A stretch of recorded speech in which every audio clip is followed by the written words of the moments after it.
네, 안녕하세요. 선원일기입니다. 한 주 다들 잘 보내고 있죠? 이제 주말이 시작이 되었습니다. 날씨가 좀 좋은 것 같아요. 간만에 산책을 좀 하고 왔습니다. 이제 어제 금요일 지표는 인플레이션을 가늠하는 데 있어서 앞으로 이제 인플레이션이 디플레이션으로 둔화되는 데 중요한 지표들이 굉장히 많이 나왔습니다. 결과는 엄청나게 좋게 나왔다는 거죠.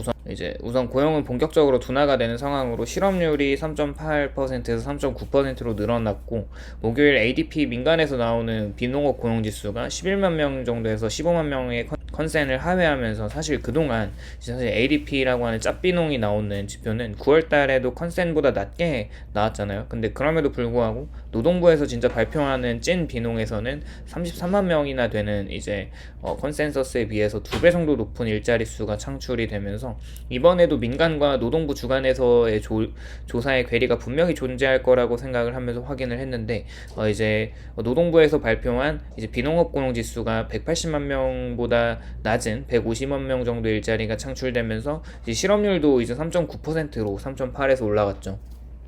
이런 더 긍정적인 상황은 평균 시간당 임금이 계속해서 이제 0.2% 정도로 하회하는 수치가 나오고 있고, 전년 대비 YOY로 보면 4.3%에서 4.1%로 낮아지고 있습니다. 그리고 평균 주당 근무 시간도 34.4시간보다 낮은 34.3시간으로 조금은 낮아졌어요. 생각을 이제 해보면, 제조업 쪽에서는 이제 목요일에 PMI 지수를 보면 이제 49가 이제 컨센이었지만 46으로 경기가 다시 확장되나 싶더니 수축하는 방향으로 생각을 해봤을 때, 평균 주당 근무 시간이 유의미하게 확 줄어들 수는 없지만 시간이 감소한다는 것은 앞으로 노동의 생산성을 높이기 위한 이제 회사 측에서 아직 직원들의 해고를 본격적으로 하고 있진 않은데, 시간을 조금씩 줄여가면서 비용을 절감하는 것이죠. 생각을 해보면 노동 생산성은 분기마다 발표가 되는데 점점 이제 생산성이 확장되고 늘어나고 있습니다. 전분기 4.1에서는 4.8, 4.7%로 확 늘어났고요. 또한 단위 노동 비용은 분기 대비 0.7%를 시장에서 예상했지만 마이너스 0.8%로 확 낮아지는 모습을 보이고 있어요. 노동 생산성과 이제 단위 노동 비용은 이제 각각 노동 생산성은 올라가면 좋은 것이고 단위 노동 비용은 낮아지는 게 좋습니다. 간단하게 이제 회사 측에서 노동자들에게 급여를 지불하면서 생산성을 높이기 위해 이제 불필요한 인력을 줄이는 것을 의미를 하고요. 비용 대비해서 생산성이 늘고 있다는 것은 미국 노동시장의 특성상 갑자기 월급을 줄일 수는 없는데, 회사 측에서 본격적으로 이제 제조업이나 서비스업이 수축되면서 노동자들이 그렇게까지 많이 필요하진 않다는 거잖아요. 그런 산업 안에 회사들 안에 이제 인력들을 줄여가고 있다는 것과 노동시간을 줄여가면서 생산성을 높이는 과정인 것이죠. 지난 코로나 기간 동안 갑자기 노동자들이 해고가 되면서 회사 고용주들은 다시 이제 코로나가 회복되면서 사람들을 다시 구해야 되는데, 그 상황에서 구하기가 너무나 힘들었기 때문에 이제 경험이 있기 때문에 본격적으로 실업률이 확 치솟으면서 올라가지는 않을 겁니다. 이제 일하는 시간을 줄이고 비용 절감을 하는 것이죠.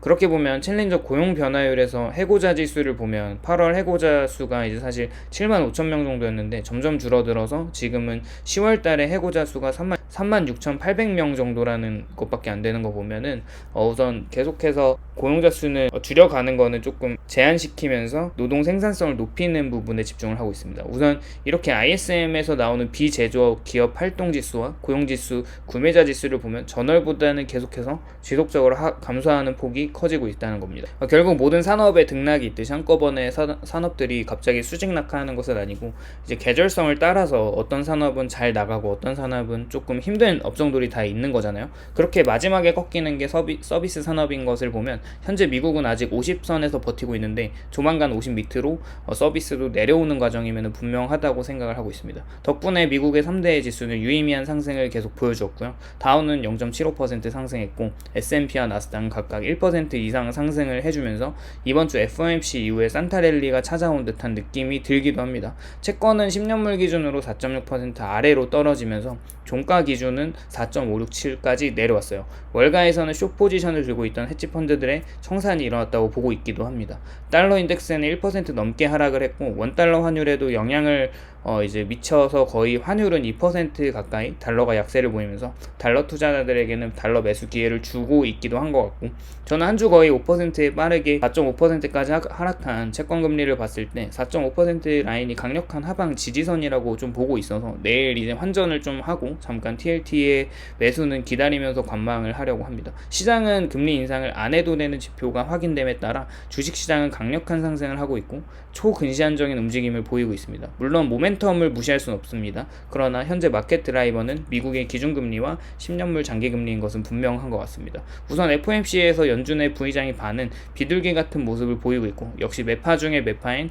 카시가리 같은 사람들은 금리를 더 올려야 한다는 언급을 보았을 때 10년물 기준금리는 4.5% 밑으로 갑자기 확 낮아질 것 같지는 않다는 생각을 하고 있고, 연준이 생각하는 적정 장기물 금리가 4.5% 이상이라는 것은 여러 발언들을 보면서 이제 확인을 할 수 있겠죠. 4.8%로 갔을 때 여러 연준 위원들이, 특히 매파라고 불리는 사람들도 이 정도까지 왔으면은 금리가 좀 높다라고 이렇게 이야기를 하는 걸 우리가 여러 번 확인했으니까요. 그렇다고 금리가 다시 5%까지 확 치고 올라갈 가능성도 그렇게 크지는 않아졌습니다. 제프리 건들락이나 드러켄 밀러나 이제 빌 그로스 같은 이제 월가의 빅샷들은 시장에서 이제는 장단기물 할 거 없이 채권에 베팅을 해도 된다는 스탠스를 가지면서 시장의 움직임을 불어넣고 있는 거죠. 내년에는 채권에는 랠리가 올 가능성이 높지만 주식은 여전히 리스크 프리미엄을 볼 때 채권보다 위험 자산이 되고 있음을 항상 고민하면서 투자를 해야 할 것 같다는 생각을 합니다.